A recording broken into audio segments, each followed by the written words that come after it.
Okay, good morning mga suki nga subscriber sa organic dragon fruit farming ni Don Emore.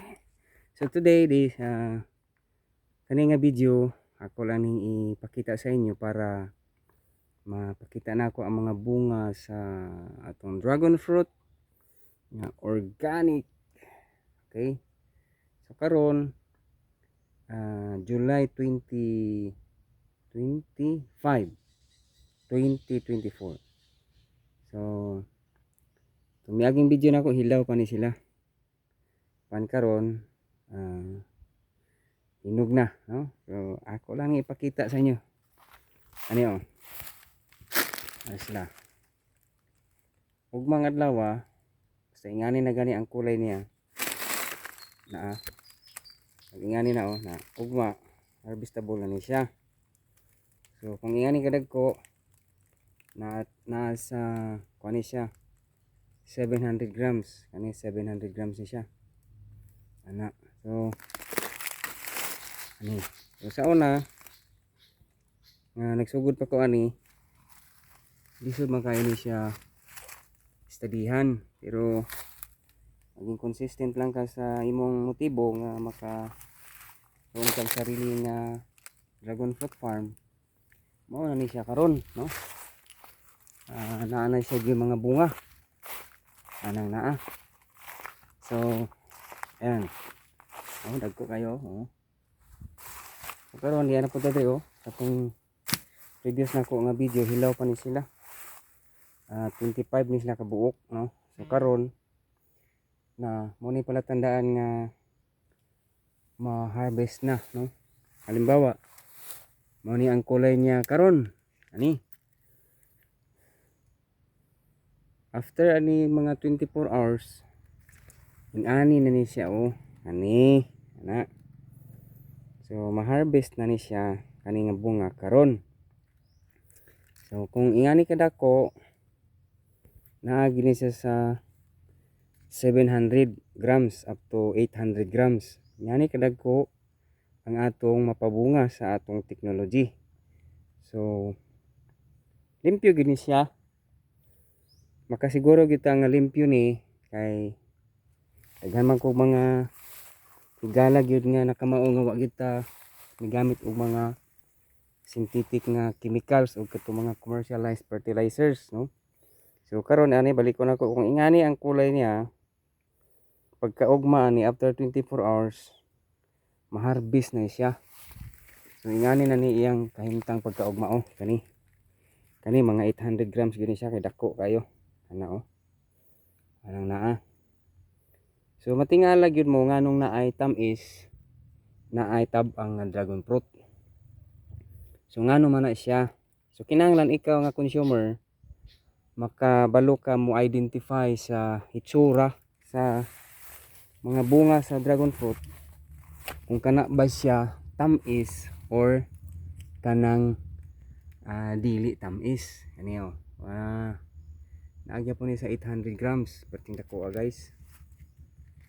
Ano pagid siya, oh. So nara siya kani lagi nga teknolohiya akong ginagamit.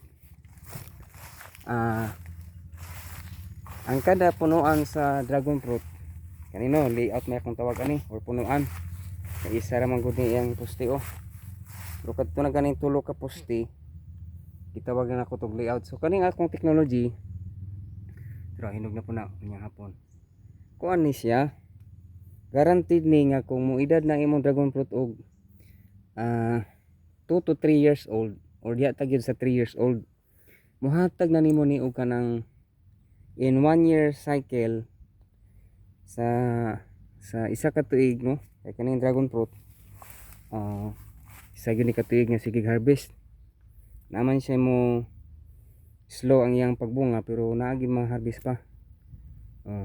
Para karon fruiting season mo gid ron, July pa man. So kani siya nga ingani kadako nga punuan ngani. Ay no. Muhatag nimo ni og kanang 30 kilos sa sulod sa isa ka tuig. Okay, so ngano nga dako kag ma-income. Kay ingna ngano, no, alam nyo kapag ang dragon fruit ninyo ay tama ang pag-alaga, yan, oh. Ug man ni ma-harvest ni sila. So na po nagsunod, oh. Ano na siya? Oh, kani, oh. After 25 days ma-harvest naman, oh. Kani. Kana. So kani akong technology, no, basta sakto lang, masunod lang ang protocol. 30 up to 50 kilos ang makuha nimo sa isa ka punuan kung mag full blooming na kini siya, full bearing na, no. Pero kani akong technology, magsugod kag enjoy sa bunga ani 8 months to 12 months na nay bunga.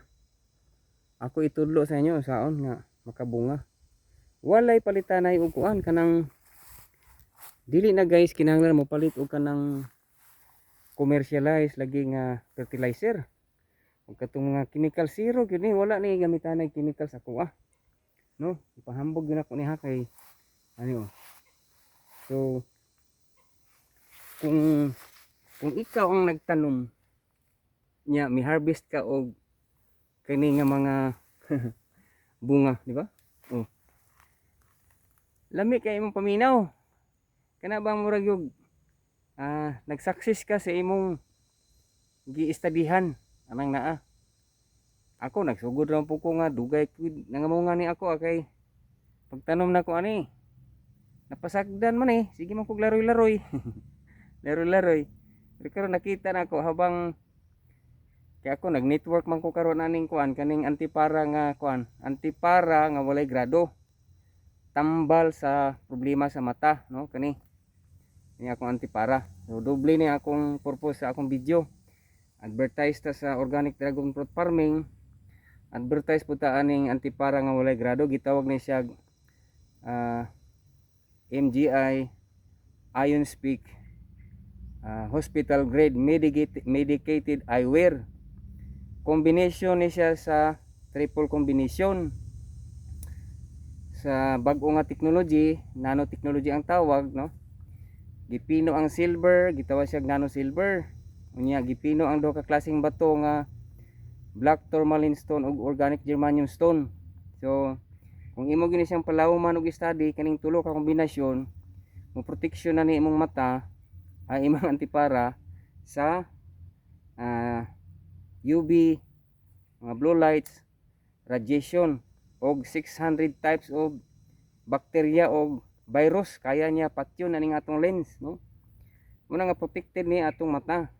Plus pa mo protect mo supply ni siya kay kani laging germanium stone o kaning black tourmaline stone, mo supply man siya negative ion. Negative ion nga mao na pud to siya mutabang mohatag kompleto nga oxygen supply sa atong dugo. Hinungdan nga pag sakto ang oxygenation sa imong blood circulation, wala problema, masolve na ang problema sa imong tanan nga mga kaugatan, no. Pati na tong ugat paingon sa mata o sa utok. Mo-address ni siya sa problema pag gani sa ulo, sakit sa ulo, mga migraine, no. Unya ang tanan nga problema sa mata para nako kay ang problema nako sa una kay nagdubli ng litra, no. Di nako ka klaro sa edad nako karon nga 49, mao to nadangatan sa kumata magdubli na, no. Di na mabasa kay dubli na. Sa dihang ang MGI na ilhan nako gipaila-ila ni sa akong amigo, no, sa akong mga supportive nga upline karon makabasa nako, no. Nya bisag ni ako sa farm, suot na ako ni akong antipara nga naman. Kay aron dili kayo ko maigo sa init sa adlaw anang naa, oh. So nga na kagwapo akong gi-kombinar nga pagkakitaan, no.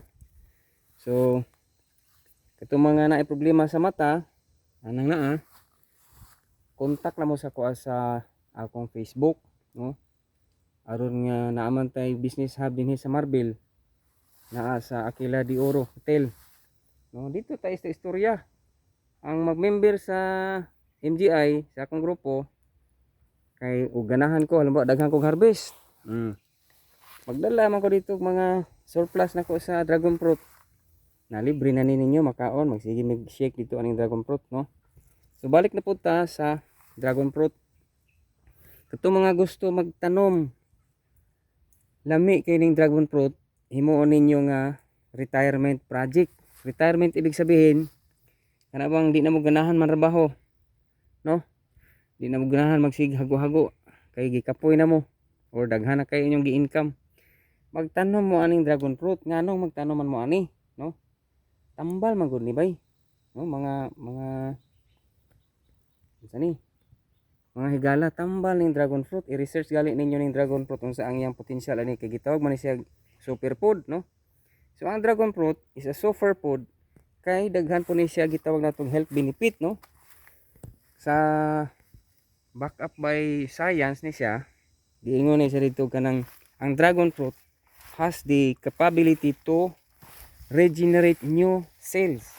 So kung din siya kanang stem cell ni mo regenerate siya og new cells.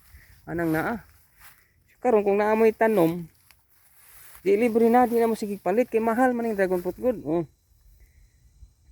Gani akong baligya ni, ang gate price nato 150.